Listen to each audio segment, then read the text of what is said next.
ಅಧಿಕ ಇಳುವರಿ, ಮಾರುಕಟ್ಟೆಯಲ್ಲಿ ಉತ್ತಮ ಬೆಲೆ ಹಾಗೂ ಕೇಂದ್ರ ರಾಜ್ಯ ಸರ್ಕಾರಗಳ ವಿವಿಧ ಯೋಜನೆಗಳ ಪ್ರೋತ್ಸಾಹದಿಂದಾಗಿ ಬಯಲು ಸೀಮೆ ಚಿತ್ರದುರ್ಗದಲ್ಲಿ ರೈತರು ರೇಷ್ಮೆ ಕೃಷಿಯತ್ತ ಹೆಚ್ಚಿನ ಒಲವು ತೋರುತ್ತಿದ್ದಾರೆ.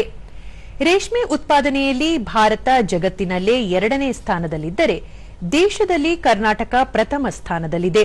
ಚಿತ್ರದುರ್ಗ ಜಿಲ್ಲೆಯಲ್ಲೂ ಇತ್ತೀಚಿನ ವರ್ಷಗಳಲ್ಲಿ ರೇಷ್ಮೆ ಬೆಳೆಗಾರರ ಸಂಖ್ಯೆ ಗಮನಾರ್ಹವಾಗಿ ಹೆಚ್ಚುತ್ತಿದ್ದು ರೈತರನ್ನು ಆರ್ಥಿಕವಾಗಿ ಸದೃಢರನ್ನಾಗಿ ಮಾಡುತ್ತಿದೆ. ರೇಷ್ಮೆ ಕೃಷಿಯಲ್ಲಿ 2 ತಿಂಗಳಲ್ಲೇ ಉತ್ತಮ ಇಳುವರಿ ಮತ್ತು ಲಾಭ ಪಡೆಯಬಹುದಾಗಿದೆ.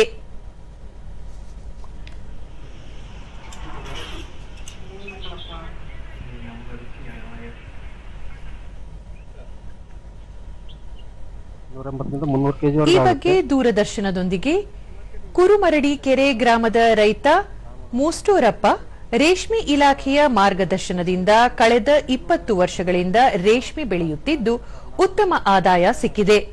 ಬಂದ ಲಾಭದಿಂದ 1 ಎಕರೆ ಭೂಮಿ ಖರೀದಿಸಿ ಅಡಿಕೆ ನಾಟಿ ಮಾಡಲಾಗಿದೆ ಎಂದು ಸಂತಸ ವ್ಯಕ್ತಪಡಿಸಿದರು. ಈಗ ರೇಷ್ಮೆ ಬೆಳೆ ಬೆಳೆಯೋದ್ರಿಂದ ಪಕ್ಕದಲ್ಲಿ 1 ಎಕರೆ ಹೊಲ ಕೊಂಡ್ಕೊಂಡ್ವಿ.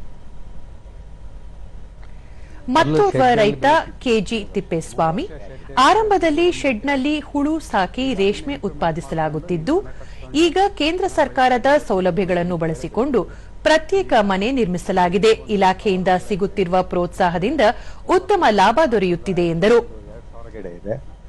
4 ಒಂದು 2000 ಗಿಡ ಇದೆ. ಒಟ್ಟು 8 ಬ್ಯಾಚ್ ಮಾಡ್ತೀವಿ. ವರ್ಷದಲ್ಲಿ ಒಂದು 400 ಇಂದ 500 ಮೊಟ್ಟೆ ಮೇಯಿಸ್ತೀವಿ. ಆವರೇಜ್ ಅಂತೂ 400 ಮೊಟ್ಟೆ ಮೇಯಿಸಿ.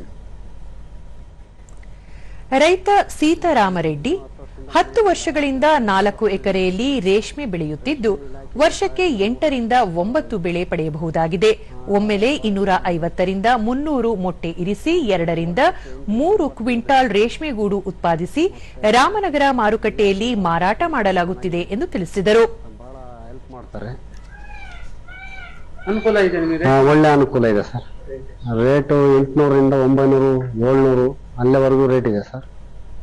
ಪ್ರತಿಯೊಂದು ರೈತ ನಾರಾಯಣ ರೆಡ್ಡಿ ರೇಷ್ಮೆ ಇಲಾಖೆಯ ಸಹಕಾರ ಮತ್ತು ಮಾರ್ಗದರ್ಶನದಿಂದ ಸಾಗುವಳಿ ವಿಸ್ತೀರ್ಣ ಹೆಚ್ಚಿಸಿಕೊಳ್ಳಲಾಗಿದೆ ಎಂದು ಸಂತಸ ವ್ಯಕ್ತಪಡಿಸಿದರು.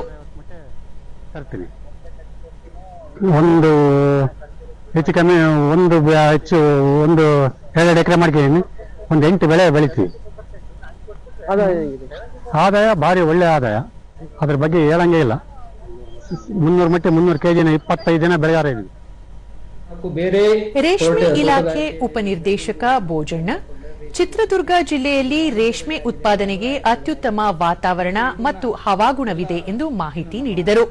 ಬಾಂಧವರಾಗಲಿ ರೈತರಾಗಲಿ ನಮ್ಮ ಏನು ತಾಂತ್ರಿಕ ಸಲಹೆ ಮತ್ತು ವಿವಿಧ ಇಲಾಖೆಗಳ ಅಭಿವೃದ್ಧಿ ಕಾರ್ಯಕ್ರಮಗಳ ಬಗ್ಗೆ ಏನಾದರೂ ಮಾಹಿತಿ ಬೇಕಂತಂದ್ರೆ ತಾಲೂಕಿನ ಮಟ್ಟದಲ್ಲಿ ನಮ್ಮ ಆಫೀಸ್ಗಳಿದ್ದಾವೆ ಮತ್ತು ನಮ್ಮ ಜಿಲ್ಲಾ ಕಚೇರಿಯಲ್ಲಿ ಆಫೀಸ್ ಇದೆ. ಅವರನ್ನು ಸಂಪರ್ಕಿಸಿ ತಾಂತ್ರಿಕವಾಗಿ ಏನು ಬೆಳಿಬೇಕು ಮತ್ತು ಏನು ಉಪಯೋಗ ಸಿಗ್ತವೆ, ಸದುಪಯೋಗ ಸಿಗ್ತವೆ ಅದನ್ನೆಲ್ಲ ಬಳಸಿಕೊಳ್ಬೇಕು ಅಂತ ನಾನು ಕೇಳ್ಕೊಳ್ತಾ ಇದ್ದೀನಿ ರೈತ ಬಾಂಧವರು.